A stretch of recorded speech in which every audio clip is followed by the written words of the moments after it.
Hello, emerging and evolving leaders. I'm Christine Rozier, host of the Irrelevant Leader podcast and founder of the Leadership Collaborative and Rozier Retreats. My platforms are dedicated to expanding the pool of exceptional leaders. I'm honored to be your leadership expert today. I believe that every person has the potential to become an extraordinary leader, and in doing so, significantly impact the lives of others. Extraordinary leadership begins with mindset. Relevant leaders are committed to developing the qualities necessary to successfully lead others, qualities that are cultivated and refined over time. Throughout the Irrelevant Leader podcast series, some of the world's most relevant leaders and I examine the behaviors and characteristics of irrelevant leaders. Tune in as we dig deep into identifying what goes wrong when a leader moves down the path from powerful leadership to ineffectual leadership. Join me for live call-in sessions, one-on-one interviews, and thought leadership segments as high-profile leaders and I explore what it takes for you to avoid the blight of dreaded irrelevancy and outline how you can achieve and maintain your place among the world's most profound and relevant leaders. Thank you again for listening. Let's get to today's episode. Welcome to our episode today on effective communication. It is said that we speak somewhere in the neighborhood of 10,000 words per day. And have you ever really considered just how effective you are communicating? A research study conducted by SIS International, a market research firm, reported that 70% of communication is ineffective. The study found that the vast majority of communication is either misunderstood, misinterpreted, rejected, distorted, or simply not heard. And the brain doesn't necessarily help us out on the matter of effective communication either. The typical person speaks at the rate of 150 to 200 words per minute, while listening at the rate of 500 to 600 words per minute. So this means that the brain is underutilized 2 to 4 times at any given moment. To accommodate for this underutilization, the brain of the listener drops out of listening every 12 to 18 seconds. When the brain drops out, the listener has potentially missed a significant amount of what was being communicated. My experience has been that many people think of communication in terms of words. You might have heard it said in the past that words are only 7% of communication. But are you conscious of this as you attempt to convey a thought, an idea, or a concept to another person? I read an article published by the Society for Human Resource Management, SHRM, that reported a survey of 400 companies with 100,000 employees each cited an average loss per company of $62.4 million per year because of inadequate communication to and between employees.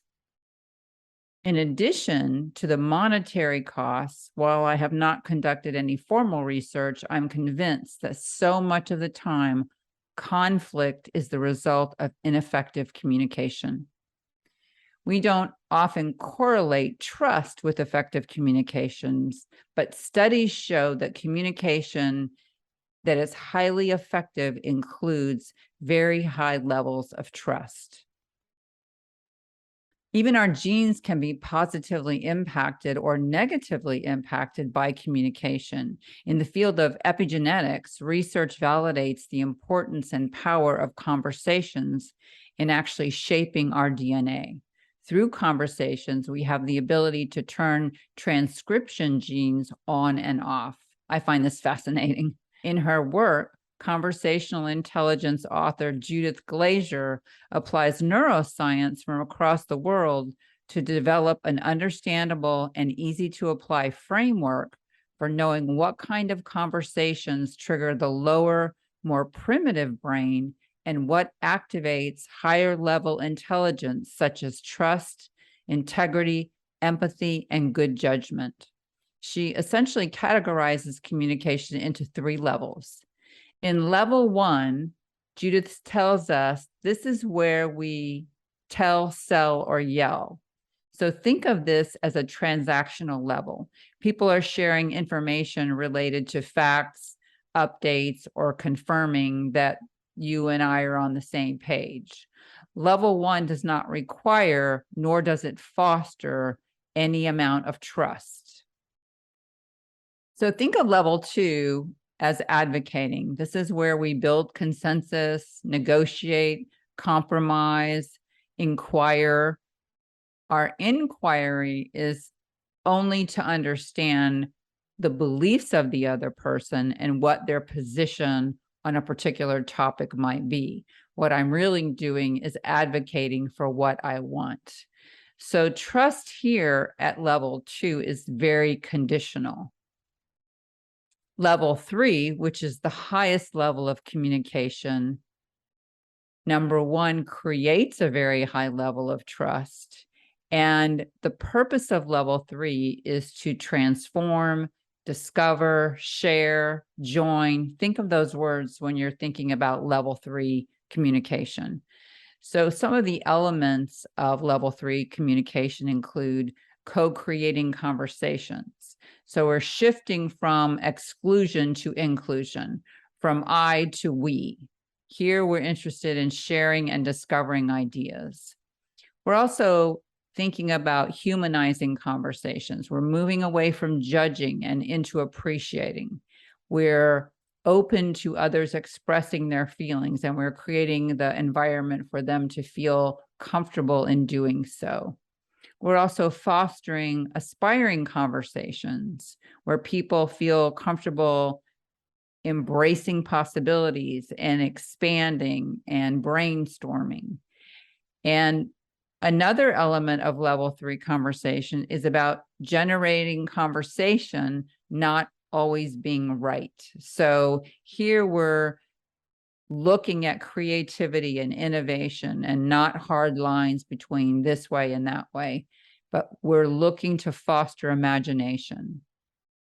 And then expressing is part of level 3 communication. So we're moving from dictating to teaching people how to speak up and actually how to challenge authority, providing an environment for them to feel confident and comfortable that they can challenge authority in a respectful way, of course. And then we're also synchronizing conversations in level 3 communication. So we want to really set a tone for an enterprising spirit. So ask yourself, as you think about level 3 communication, how your relationships, both work and personal relationships, might improve if you applied a much more intentional approach to your conversations. What would happen if you deliberately applied the appropriate level in all of your communications? In addition to understanding what level a conversation or a topic calls for, it's also important to understand that each person has their own interpretation of words. We need to take into consideration that not all listeners are the same. Some people, such as myself, are very literal, but this is not necessarily the case for everyone. In working with clients, I notice often that they assume the listener applies the same meaning to the word as they do. And this can certainly lead to misunderstandings and confusion. In communicating, try to avoid general words such as soon, later, a few, many, when you're conveying important information. Be deliberate in conveying your expectations. One of the other ways to greatly enhance communication is to avoid as much as possible starting a sentence with the word you. I feel pretty confident this is not the first time you've been introduced to this technique. My question is, are you actually using this technique in your communication? Generally speaking, starting a conversation with the word you can cause defensiveness and can prevent the listener from even hearing what it is you have to say. It matters, of course, what your nonverbal communication conveys, because nonverbal communication makes up about 55% of total communication. So unless you're celebrating the listener in some way and expressing very positive nonverbal cues, it's best to start a conversation by either using the word I or stating a fact. So for example, let's say you are trying to communicate a request for a change in someone's behavior. Try this formula as a model for your communication. So state the observation first. For example, I observed that the status report was not completed and forwarded to Sarah by the Thursday deadline. It is important that you do not say again, even if it's true. Then, depending on the situation, you might or might not want to express your feelings. I feel frustrated because this is a very important executive level report. Again, depending on the situation, you may not want to express feelings. Either way, then you move to the need statement. I need the report to be on time, or both Sarah and I need a 24-hour advance notice that you will not meet the deadline. Then you move to an actionable request.